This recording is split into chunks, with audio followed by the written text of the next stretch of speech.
Have you ever had the eerie sense that someone appeared in your life at precisely the right moment, as though some hidden hand, unseen yet undeniable, placed them directly on your path? Most of us have experienced it. A new friend arriving just when loneliness felt unbearable. A teacher speaking words that echo the lesson you desperately needed. Or even a stranger on a train whose brief conversation lingers with you for years.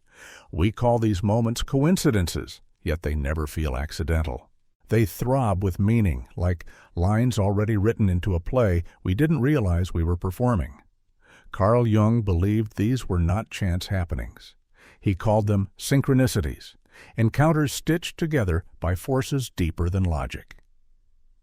According to him, behind the surface of our lives lies a vast, invisible architecture, our unconscious mind and the collective unconscious we all share. Within this immense psychological field, the energy of two souls can align, and when it does, attraction becomes irresistible. Encounters then feel fated, almost as though destiny itself were involved. When Jung spoke about this, he wasn't inventing something entirely new. The idea that human lives are woven together by unseen threads reaches far back into history. Ancient Greece personified destiny through the Moirai, the three fates, who spun, measured, and cut the thread of every human life. The Chinese spoke of the red thread of fate, a cord that binds two souls destined to meet, regardless of distance or circumstance. Even in medieval Europe, tales of star-crossed lovers were less about bad luck and more about celestial design, the belief that the stars governed not only the seasons, but human bonds. But Jung gave these old myths a modern vocabulary. He stripped away divine figures and instead turned to the language of psychology. Beneath chemistry and compatibility, he argued, there lies something far stronger, a resonance between archetypes within the human psyche. These archetypes, the eternal figures of mother, hero, shadow, lover, are shared patterns that dwell in all of us. When they stir, they act as magnets, pulling us toward those who embody or awaken them. You've likely felt it yourself, meeting someone new and sensing, without words, that you have known them before. A recognition beyond the rationale. It's not their smile or the way they speak. It's the way something deep within you vibrates, as though answering a forgotten call. Jung would say your unconscious has recognized in them a mirror, a fragment of yourself waiting to be acknowledged. And so we feel that bridge, invisible, yet undeniable, stretching between two lives. These are not just people we like being around, they are figures who arrive with lessons. Sometimes disguised as friends, sometimes as lovers, and occasionally as adversaries. The lesson is not always tender. A person may arrive in your life not to comfort you, but to test you, to awaken parts of your psyche you would rather leave buried. They may be the mirror, reflecting not only your desires, but your shadows. But here lies the paradox. In those meetings, whether they bring joy or pain, there is always something to learn. And it is that sense of deeper purpose that makes such encounters feel destined. Across cultures, people have tried to explain why this happens. The Romans spoke of genius and demon, spiritual guides who orchestrated the shape of a person's life. In India, the doctrine of karma insists that relationships are born not merely from present choices, but from debts and bonds carried across lifetimes. And even in America's early frontier days, settlers often claimed Providence brought the right companion across endless miles of wilderness, as if survival itself depended on these invisible arrangements. Jung was not blind to these echoes. He saw in them humanity's ancient attempt to articulate what he formalized as synchronicity. And though his phrasing was modern, the sensation was eternal, the mystery of timely encounters. Imagine for a moment your own life as a tapestry. Day by day you weave threads through work, routines, memories. Most threads run alongside one another, ordinary, unremarkable. But sometimes a thread of dazzling color crosses yours. A person enters the weave, altering the pattern entirely. That intersection may be fleeting or lifelong, but once it happens, the tapestry is never the same. This is why Jung insisted that relationships are not merely about companionship or attraction, they are revelations of the soul's path. To meet another person in this way is to confront something about yourself, perhaps a wound, perhaps a possibility you had forgotten. It is tempting to dismiss all of this as poetic fancy, but history offers striking reminders that such meetings can shape destinies, not just individual lives. Consider how Freud and Jung met in 1907. Their first conversation lasted over 13 hours, as though two psyches magnetized together by forces larger than themselves. Their relationship, turbulent and eventually broken, still changed the course of psychology forever. Or think of how chance meetings, Columbus with Queen Isabella's court or Martin Luther King Jr. with mentors like Benjamin Mays, altered not just lives but entire nations. Encounters that carry the charge of synchronicity ripple outward, reshaping more than just personal stories. For Jung, these events were not about divine intervention, but about the psyche seeking wholeness. Our unconscious, he said, is always driving us toward balance, toward integration, and it does so through people, messengers who embody what we most need, whether we recognize it or not. But there is a danger here, because just as the unconscious can guide us toward growth, it can also lure us into repeating destructive patterns. We may find ourselves drawn again and again to people who wound us, convinced it is destiny. Jung warned that such repetition was not fate punishing us, but our psyche attempting to heal through reenactment. Until we face what is unresolved inside us, the same figures will appear wearing different faces. And yet, despite the danger, the promise remains irresistible, that through the right encounter, we might finally come closer to knowing ourselves. This, then, is the mystery of timely encounters.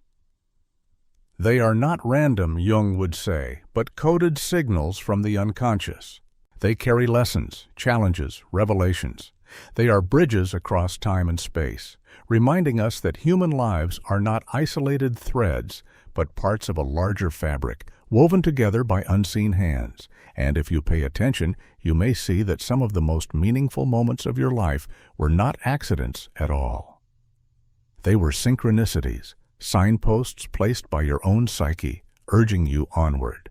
When Carl Jung first introduced the term synchronicity in the mid-20th century, he was not merely coining a poetic phrase. He was daring to suggest that human lives were linked by threads science had yet to recognize, threads of meaning rather than causality. For Jung, coincidences that struck us with wonder were not trivial accidents. They were glimpses into a deeper order. He defined synchronicity as a causal connecting principle. In other words, two events might occur together without one causing the other, yet their timing and symbolism imbued them with significance. To the logical mind trained in cause and effect, this seemed radical. But to those who had ever experienced a startling coincidence that arrived at precisely the right moment, Jung's language gave voice to an intuition already known. Consider the famous example Jung often told. A patient of his was describing a dream about a golden scarab, a sacred beetle in Egyptian mythology symbolizing rebirth. As she spoke, a gentle tapping came at the window of Jung's consulting room. When he opened it, a scarab-like beetle flew in, the very image from her dream. Jung handed it to her, saying, "Here is your scarab." The woman, stunned, felt her rigid skepticism melt. It was as if the universe itself had answered her words. For Jung, this was synchronicity in action, an inner image mirrored by an external event, together unlocking transformation. But Jung was not content to keep synchronicity in the realm of the mystical. He sought intellectual allies. Among them was Wolfgang Pauli, the brilliant Austrian physicist and Nobel laureate. Pauli, struggling with his own psychological turmoil, became Jung's patient. Their collaboration grew into a dialogue between psychology and quantum mechanics. If particles could display patterns of connectedness without direct contact, as Pauli's field suggested, perhaps human lives were bound by a similar principle, For Jung, synchronicity was not superstition, but the psyche's reflection of the same mysterious order physics was beginning to glimpse. The early 20th century was fertile ground for such ideas. Science had shattered certainty. Relativity and quantum mechanics dissolved the mechanical universe of Newton. Suddenly, causality itself seemed less stable, less linear. Into this uncertainty, Jung proposed that meaning, subjective, symbolic, deeply human, was just as real a connecting thread as physical causation. For many, his words carried relief. Life was not a cold sequence of accidents. There was pattern, there was purpose, though not always the kind one could measure in a laboratory. Synchronicity became a way to describe what poets, mystics, and ordinary people had long sensed, that the world occasionally speaks in symbols. That our lives are not isolated accidents but part of a vast interwoven fabric. Jung compared these moments to the I Ching, the Chinese book of changes. For thousands of years, people had cast coins or yarrow stalks, believing the resulting hexagram revealed guidance. To skeptics, this was random chance. To believers, it was synchronicity, the moment when the inner state of the questioner and the outer pattern of the universe aligned. What made Jung's proposal unsettling was not that he described uncanny coincidences. Humanity has always done that. What made it daring was that he declared them meaningful, even essential, to understanding the psyche. In his lectures, he urged listeners not to dismiss such events as mere chance. Instead, he encouraged them to ask, what is the unconscious trying to reveal through this alignment? Take, for example, the way lovers sometimes meet. How often do people recall that they just happened to be in the right place at the right time? A delayed train, a misplaced book, a friend's invitation, all small events, yet they alter lives forever. Jung would argue that such moments are not random at all, but expressions of synchronicity.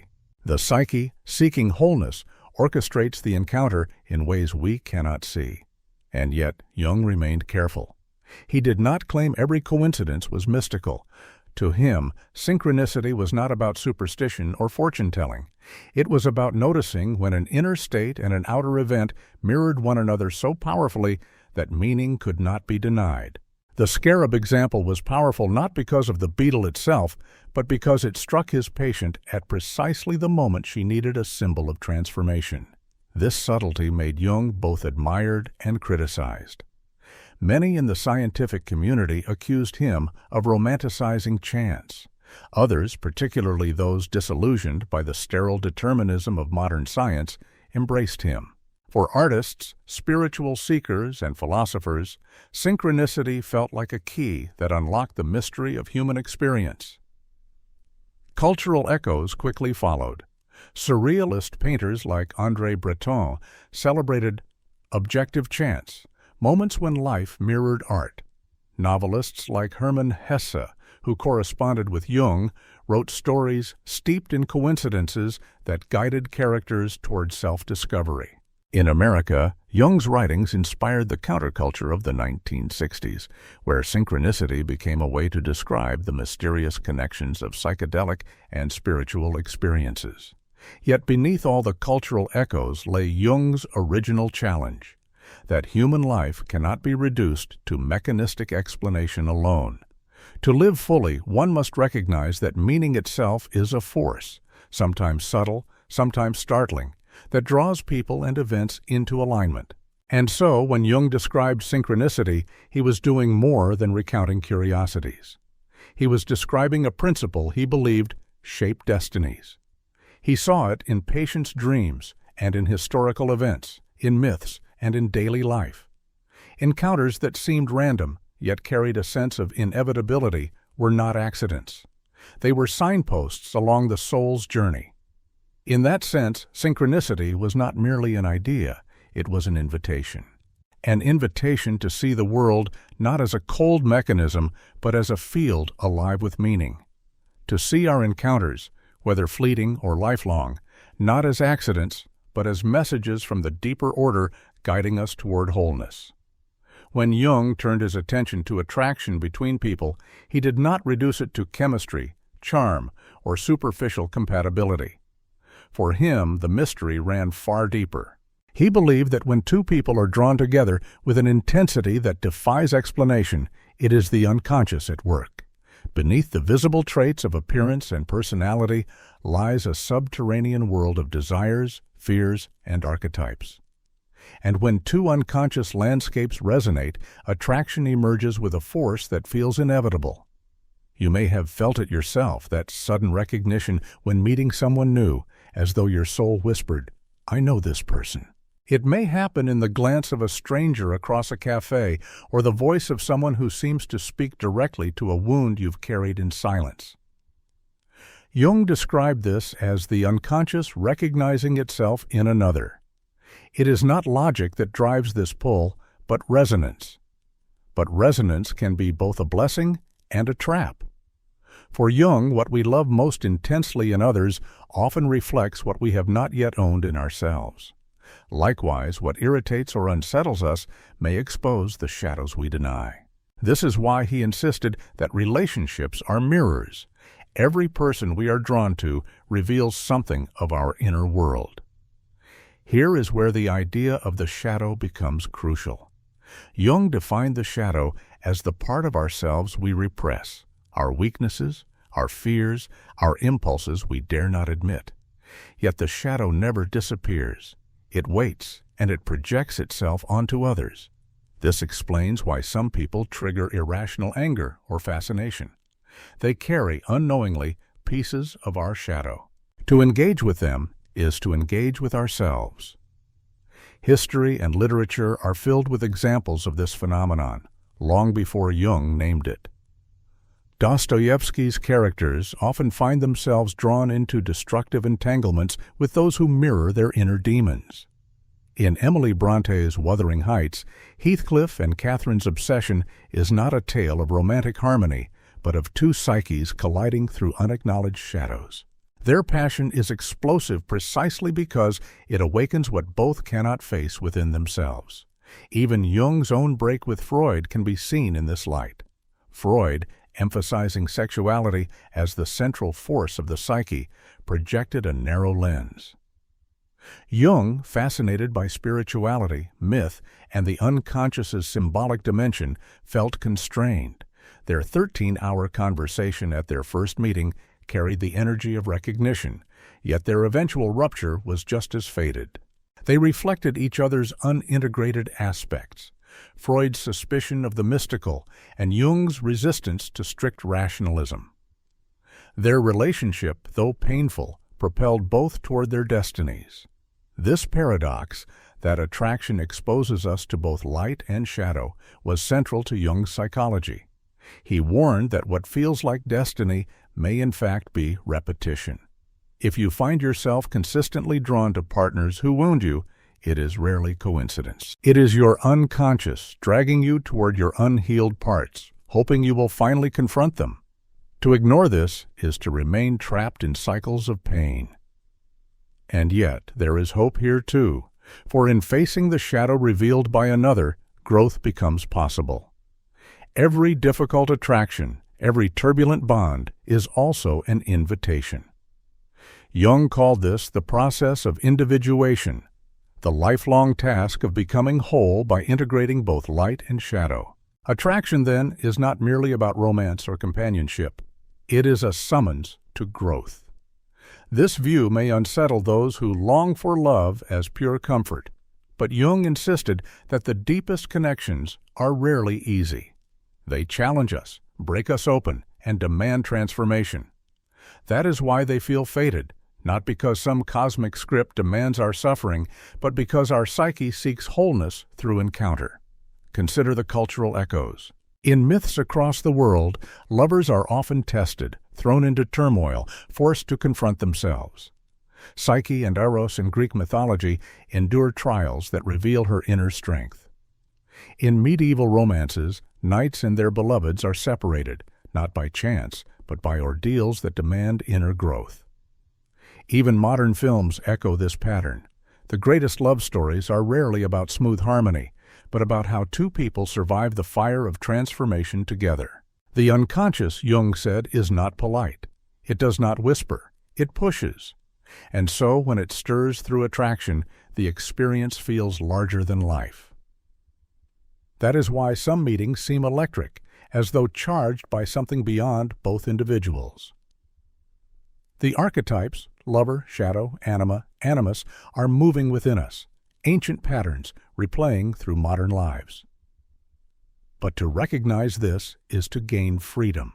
If you know that your attraction reveals something of yourself, you are no longer merely a victim of bad luck in relationships. You can pause, reflect, and ask, what part of myself is this person awakening? Is it my unclaimed strength, my hidden fear, my longing for wholeness?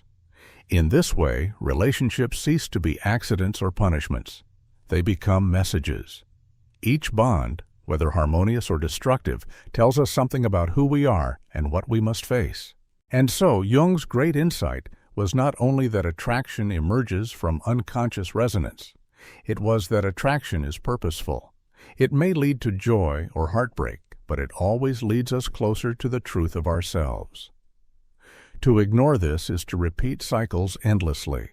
To embrace it is to step onto the path of individuation, where love becomes less about possession and more about self-discovery. Attraction, then, is not only about finding another person. It is about meeting ourselves, reflected in their eyes. Not every person who enters our lives comes bearing comfort. Some arrive carrying fire, their very presence igniting conflicts and insecurities we thought were buried. To Jung, this was no accident. He believed that relationships were not random encounters, but carefully timed lessons delivered by the unconscious. The friend who betrays us, the partner who wounds us, even the rival who challenges us, all play a role in revealing what we most need to face within ourselves. We tend to imagine that the people who shape us most are those who nurture or inspire us. Yet just as often, it is those who wound us who leave the deepest marks. The colleague whose arrogance enrages you may be reflecting your own unacknowledged hunger for recognition. The partner whose neglect devastates you may be awakening your hidden fear of abandonment. These figures, Jung argued, are not enemies in the truest sense. They are teachers wearing uncomfortable masks. He often told his students that even those who harm us carry a purpose.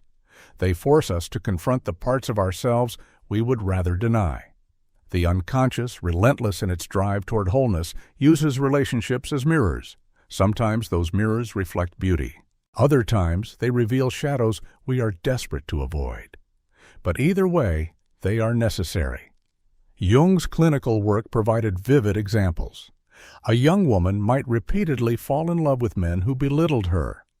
Each time, she believed it was misfortune. But Jung saw the pattern as a message. Her unconscious was pushing her to confront her own sense of inferiority, to claim her worth rather than seek validation from those who withheld it. Until she faced that lesson, the same painful figures would continue to reappear in new disguises. This was not a novel idea, though Jung gave it psychological weight. Across history, cultures have recognized the paradox of painful teachers. In Buddhist traditions, even enemies are said to be bodhisattvas in disguise, helping us cultivate patience and compassion. In Christian thought, trials are described as tests through which the soul is refined, like gold in fire. And in countless folk tales, the hero only gains strength by confronting adversaries who expose their weaknesses. Even outside of myth, history provides striking illustrations. Consider Abraham Lincoln.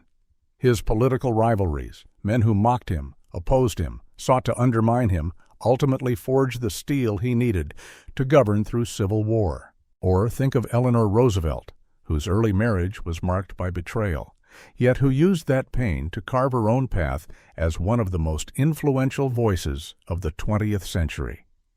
Both exemplify Jung's claim that those who wound us often shape us more profoundly than those who comfort us. But there is a danger here as well. If we refuse to see the lesson in painful relationships, we may become trapped in cycles of bitterness. The same betrayals repeat. The same wounds deepen. Jung warned that without awareness, we project blame endlessly onto others, never realizing the source lies within. The unconscious will keep sending teachers until the lesson is learned. This is why he urged his patients to ask not, "Why did this happen to me?" but "What is this showing me about myself?" That question, though difficult, transforms pain into possibility. A betrayal no longer feels like senseless cruelty, but like a mirror forcing self-recognition. An abandonment ceases to be proof of unworthiness and becomes a call to cultivate inner strength. Literature, again, echoes this truth. Shakespeare's tragedies teem with relationships that function as mirrors. Othello's downfall is not solely Iago's treachery, but his own unacknowledged jealousy. Macbeth's ruin comes not just from Lady Macbeth's ambition, but from the shadow ambition he cannot admit. In both cases, the lesson was ignored, and the cycle of destruction consumed them. The tragedy was not inevitable. It was the refusal to confront what others revealed about themselves. Yet for those who accept the challenge, the rewards are profound. Jung believed that relationships could transform suffering into growth. To face what another exposes within you is to reclaim lost parts of yourself. The critic may teach you courage. The betrayer may teach you boundaries. The rival may teach you resilience. None of these lessons are easy, but all of them are necessary for wholeness. Of course, not every painful relationship must be endured indefinitely. Jung did not suggest that we remain with those who harm us. Rather, he urged awareness, to extract the lesson and then release what no longer serves. Holding on to toxic bonds out of fear or habit only delays growth. Letting go, once the lesson is learned, opens space for new connections aligned with who we are becoming. This reframing of relationships as lessons rather than accidents was radical in Jung's time and remains challenging today. It demands responsibility. It strips us of the comfort of pure victimhood. It insists that even in heartbreak, even in betrayal, there is something to be gained. But when embraced, it changes everything. Suddenly, life feels less cruel, less arbitrary. The betrayals and conflicts that once seemed meaningless become intelligible. They are the unconscious, relentless in its pursuit of our wholeness, sending us teachers in unexpected forms, some gentle, some harsh, but all purposeful. To live with this awareness is not to seek suffering, but to recognize meaning within it. It is to see every relationship as a potential mirror, sometimes flattering, sometimes unkind, but always revealing. And it is to understand that even those who hurt us may leave us stronger, wiser, more whole than before. Because in the end, the people who shape our lives most deeply are not only those who give us love, they are also those who challenge us, confront us, even break us open. And if we are willing to learn, their presence, however painful, becomes a gift. One of Jung's most unsettling observations was that human beings rarely suffer just once. Instead, the same dramas repeat, like old records spinning endlessly on a turntable. Different faces, different names, yet the script remains eerily familiar. We leave one relationship only to find ourselves in another that wounds us in precisely the same way. Betrayal, neglect, abandonment. It all returns, as if destiny itself were conspiring against us. But Jung insisted, this is not cruelty from above. It is our own unconscious trying again and again to heal through repetition. Why does this happen? Jung pointed to projection. We carry wounds from childhood, fears from past experiences, and unacknowledged shadows deep within. Rather than confront them directly, the unconscious projects them outward. We are drawn to people who embody those wounds, hoping unconsciously to resolve them. A man abandoned in childhood may fall, again and again, for partners who are distant. A woman made to feel invisible may seek out those who dismiss her. It is not chance. It is the psyche, desperately reenacting the old wound, hoping for a new ending. This cycle is not unique to modern psychology. Across cultures, people have noticed the strange repetition of suffering. Buddhism speaks of samsara, the endless cycle of rebirth, where unresolved karma drags souls back into familiar pain until enlightenment breaks the pattern. In Hindu traditions, the concept of karma itself carries the same weight. Actions and attachments ripple forward, reappearing until one learns the lesson. Even Western philosophy grappled with it. Nietzsche's haunting idea of eternal recurrence asked whether we would be willing to live the same life with the same struggles over and over for eternity. While Nietzsche meant it as a test of affirmation, Jung saw the pattern in everyday relationships. History repeats itself until we are conscious enough to intervene. In America's 19th century self-help literature, advice manuals warned readers about bad company and toxic attachments, though they lacked Jung's vocabulary. They knew even then that people fall into patterns, that the same mistakes appear across generations. Stories of families repeating the sins of their parents, of daughters marrying men like their fathers, filled novels and sermons alike. But Jung gave the cycle psychological depth. He argued that unless the unconscious becomes conscious, we are doomed to call it fate. That was his famous line, "Until you make the unconscious conscious, it will direct your life and you will call it fate." In other words, what feels like destiny is often our shadow in disguise. The repetition can be brutal. Imagine a woman who grew up never feeling enough for her parents. She finds herself repeatedly in relationships where her partners take her for granted. Each time, she believes the new partner will finally love her differently. And each time, the cycle ends in the same heartbreak. To her, it feels like bad luck, or worse, a curse.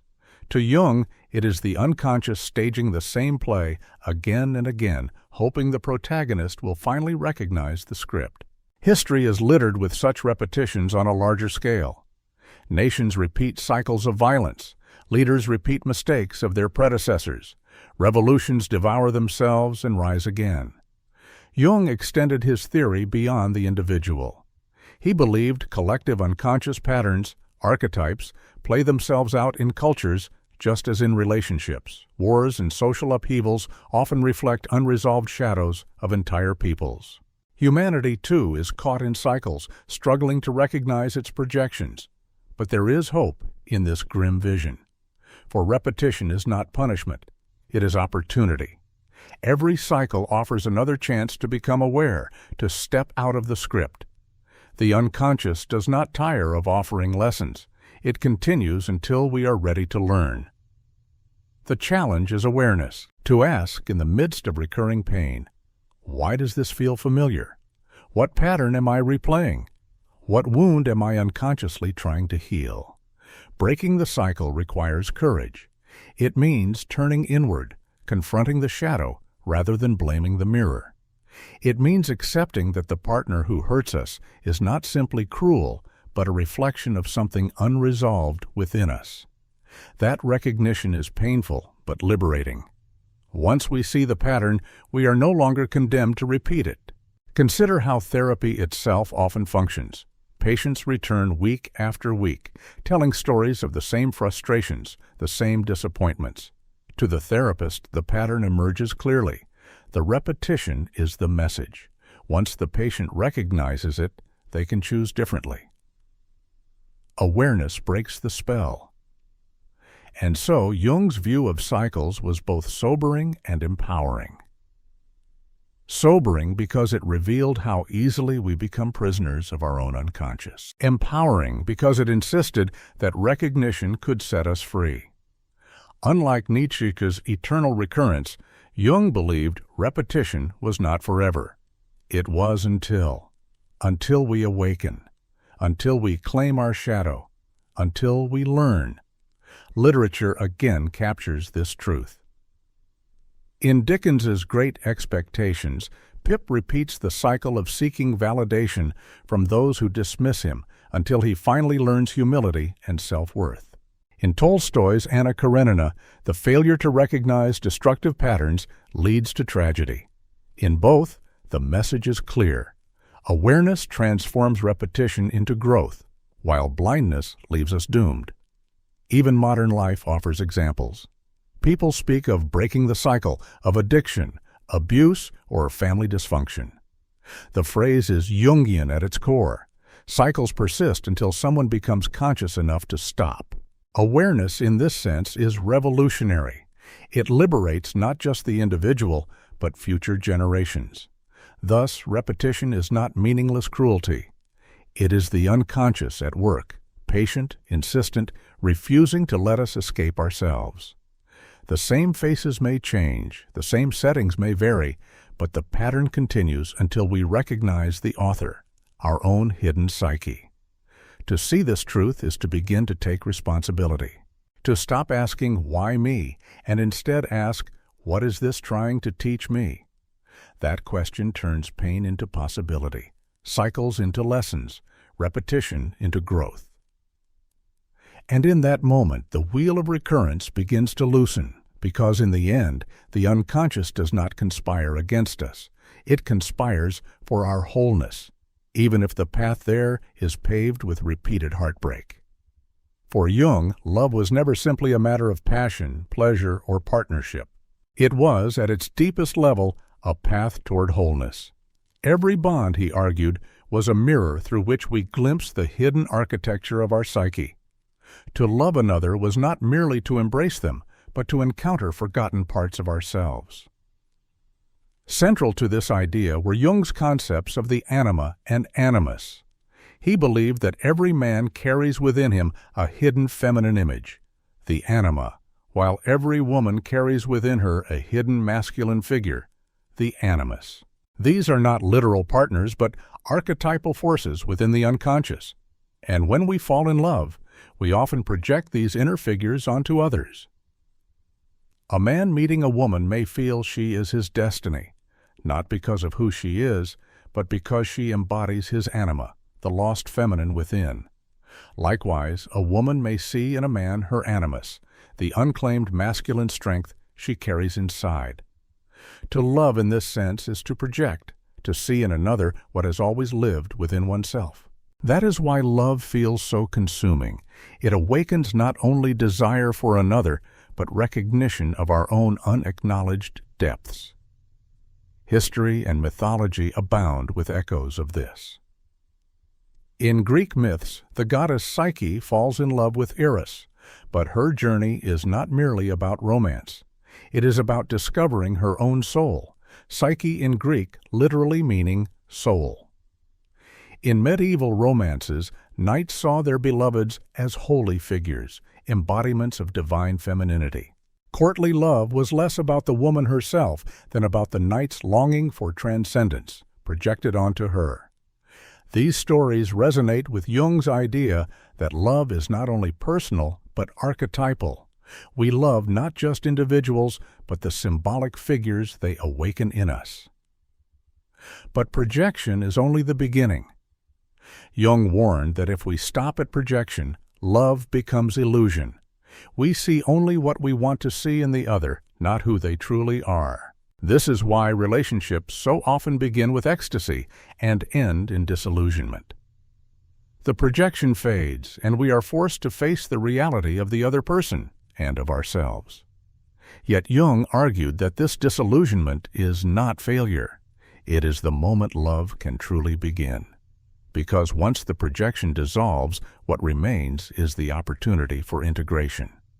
The anima or animus that we saw in another can be claimed within. The strength, sensitivity, or wholeness we sought outside is recognized as our own. Love, in this way, is a crucible. It burns away illusions, leaving us with the raw materials of growth. This view transforms even heartbreak. To lose a love is not merely to lose a person. It is to lose a mirror in which we saw part of ourselves. The pain cuts so deeply because we feel severed from that reflection. Yet if we are willing to do the inner work, heartbreak can lead us inward. We reclaim the anima or animus, integrate what was once externalized, and emerge more whole. Culture reflects this truth again and again. In Dante's Divine Comedy, Beatrice appears not only as a woman Dante loved, but as his guide through paradise, a symbol of wisdom, beauty, and grace within his own soul. In Shakespeare's The Tempest, Miranda is both beloved and mirror, awakening Ferdinand to his own nobility. In each case, love is not just about the beloved, it is about transformation. Jung extended this principle into his therapy. He observed that many of his patients entered analysis after the collapse of a relationship. The disillusionment, though devastating, forced them inward. Freed from projection, they confronted themselves for the first time. In this sense, failed love was not wasted. It was a summons to individuation. This is why Jung insisted that true love is never possession or control. It is not about clinging to another to fill a void. It is about sharing wholeness. Two individuals, having integrated their shadows and their inner figures, come together not from need, but from fullness. Their bond becomes unbreakable, not because it is free from conflict, but because it is rooted in authenticity. But reaching that point requires immense courage. It demands that we stop chasing illusions, stop blaming others for failing to live up to our projections. It demands that we look inward, that we claim our anima and animus as our own. Only then can we stand whole before another, ready to love not as fantasy, but as truth. This is what Jung meant when he said that love is a path to self-discovery. Every attraction, every bond, every heartbreak carries within it the possibility of integration. To ignore this is to repeat patterns endlessly. To embrace it is to walk the path of individuation, where love ceases to be a desperate search for completion and becomes a sacred exchange of wholeness. And so, when two people who have done the inner work finally meet, something extraordinary happens. Their connection transcends projection. It is not about illusions or shadows, but about authenticity.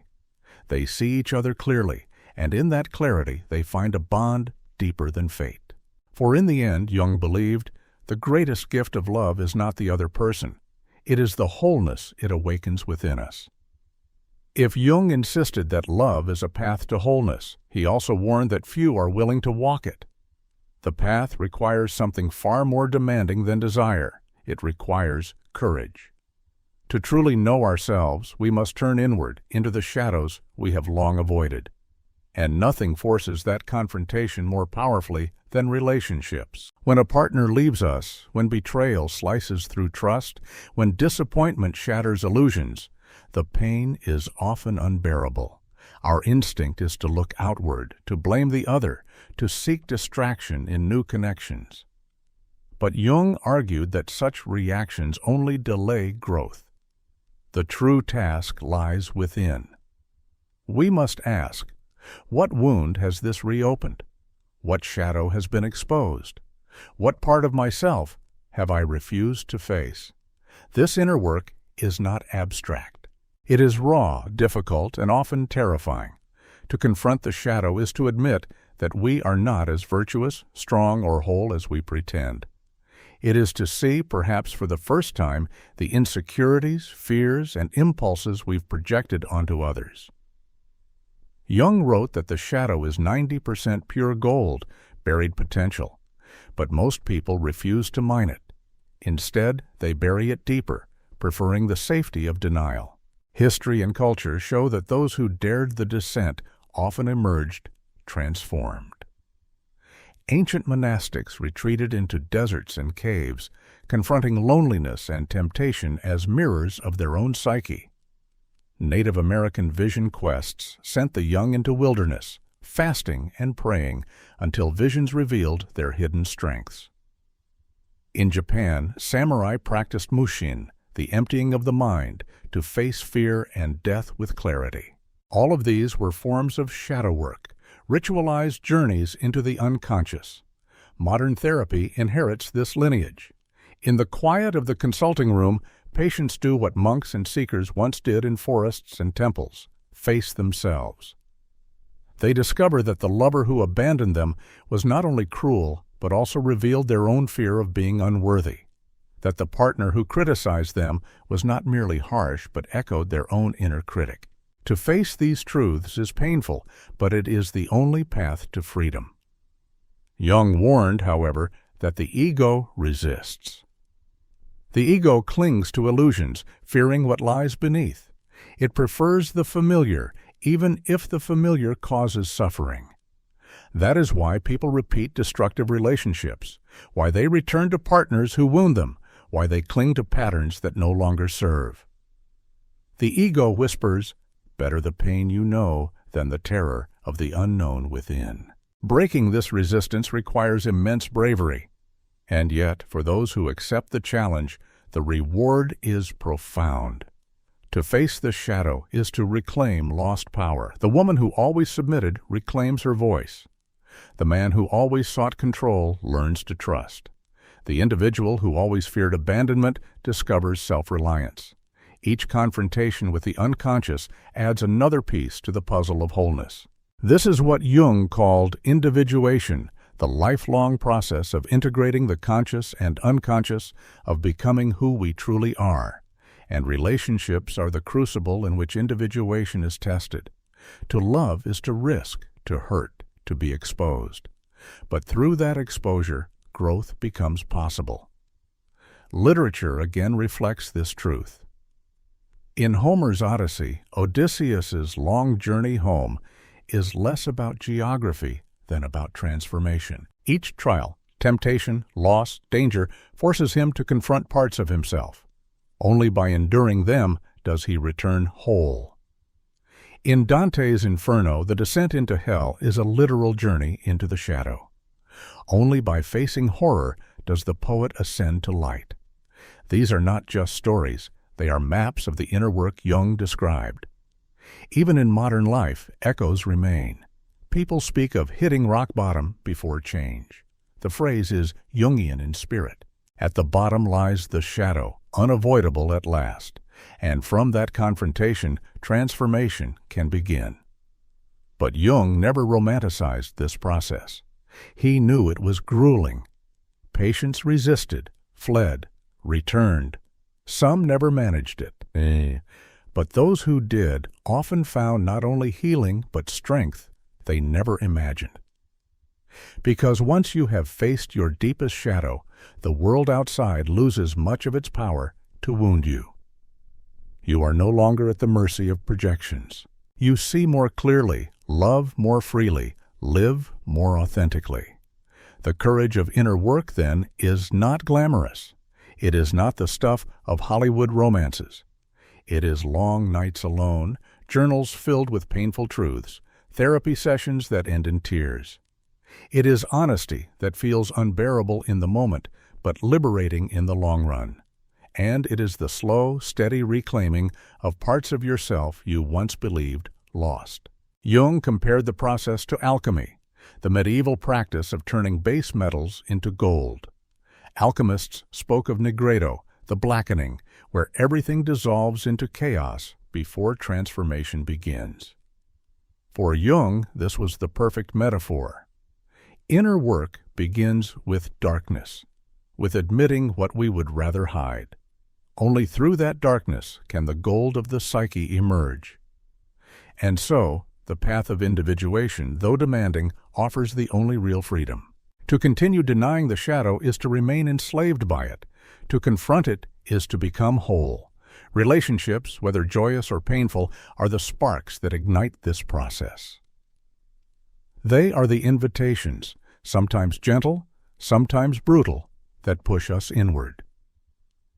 To accept that invitation requires courage. But those who do find that love itself changes. It becomes less about clinging, less about fear, and more about authenticity. Because once you have faced yourself, you no longer need another to complete you. You can love not from desperation, but from wholeness. If inner work demands courage, it also demands humility, the humility to let go. Jung reminded us that not every relationship is meant to last forever. Some are destined to be brief, their purpose fulfilled in a moment of awakening. Others linger for years, but eventually dissolve as paths diverge. The tragedy, he said, lies not in endings themselves, but in our refusal to accept them. We cling because the ego despises impermanence. It fears change, preferring even a painful bond to the terror of emptiness. And so we hold on, long after the energy has shifted, long after the lesson has been learned. Jung warned that this resistance breeds suffering. True harmony, he insisted, is not about forcing what no longer fits. It is about allowing relationships to flow according to their natural rhythm. This idea, though challenging, resonates across cultures. The Japanese speak of mono, no aware, the bittersweet beauty of impermanence. Cherry blossoms fall not because they are weak, but because their brief bloom is what makes them precious. The Stoics of ancient Rome echoed the same truth. Marcus Aurelius reminded himself daily that all things end, that clinging only multiplies pain. In Buddhist teaching, attachment is the root of suffering, and freedom comes only by accepting the transient nature of all bonds. History provides vivid examples.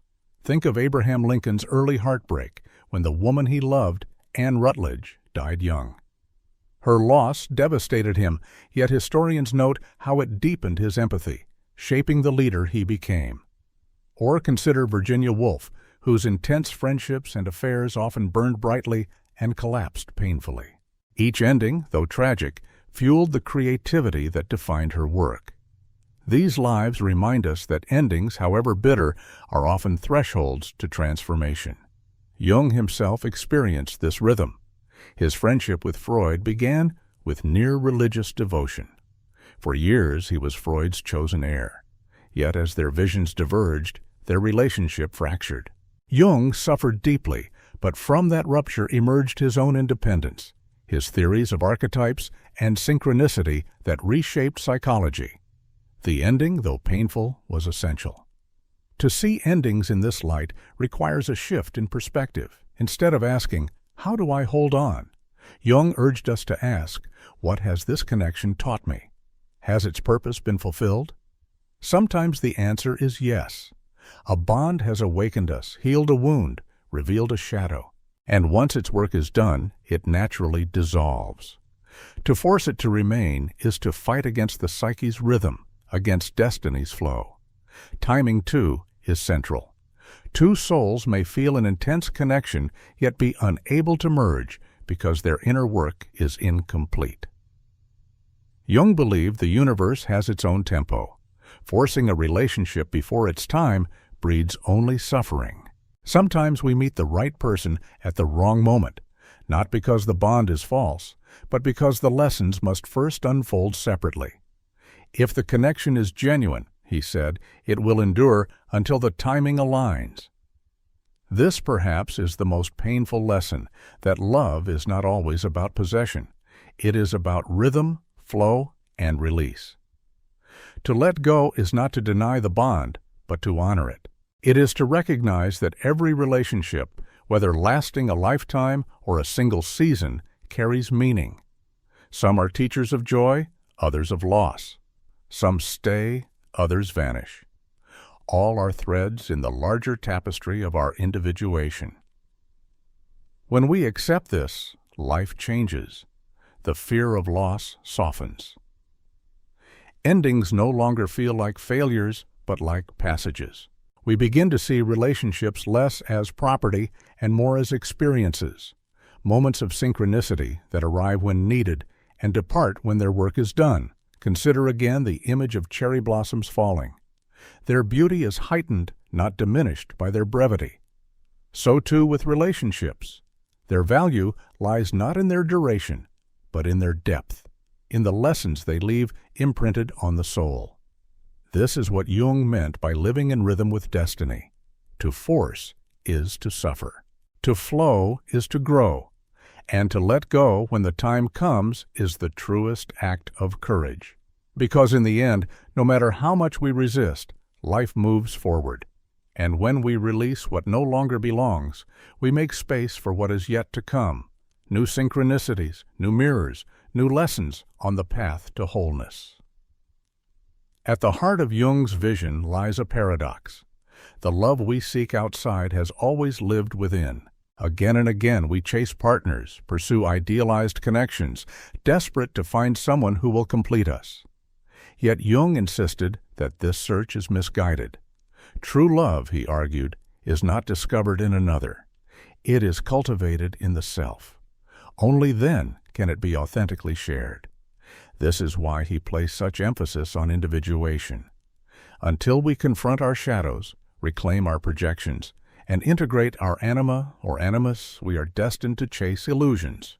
We will look for saviors in lovers, seek wholeness in companions, and blame others when the bond inevitably falters. The unconscious will keep pulling us toward teachers and mirrors, hoping we will learn the lesson. You are already whole. Love begins within. His point is echoed in countless traditions. The Christian mystic Augustine wrote, "You have made us for yourself, O Lord, and our heart is restless until it rests in you." A reminder that external attachments cannot soothe the inner longing until we reconcile with our own depths. In Hindu philosophy, the concept of Atman insists that divine essence already resides in the self, and modern psychology, inheriting Jung's insights, often reminds patients that self-love is not indulgence but foundation. Without it, relationships collapse under the weight of unmet needs. This is not to say that relationships are meaningless. On the contrary, they are vital, but they cannot substitute for the inner work. They can only mirror where we stand. If we carry chaos inside, we will attract chaos. If we carry peace, we will attract peace. Love becomes not a lottery of luck, but a reflection of our state of being. History illustrates this truth in striking ways. Many great figures found their most profound partnerships only after years of solitude and struggle. Carl Jung himself spent long stretches in what he called his confrontation with the unconscious, sketching mandalas, recording dreams, and wrestling with visions. Out of that solitude emerged not despair, but clarity, and with it the capacity to sustain deep connections.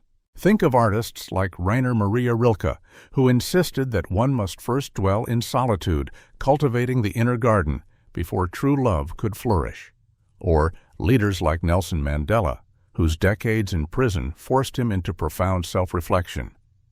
When he emerged, his capacity for forgiveness and reconciliation shaped not only his personal relationships, but the destiny of his nation. Both examples underscore Jung's conviction: love is not first about the other. It is about who we become. This recognition transforms the way we see loneliness. To be single is not to be incomplete. It is an opportunity. Loneliness, Jung suggested, can be a summons inward, a chance to deepen self-knowledge. Too often, we rush to fill the void with another person, only to find ourselves repeating old wounds. But if we endure the silence, if we confront the shadows within, we may emerge with a strength that no external bond could provide.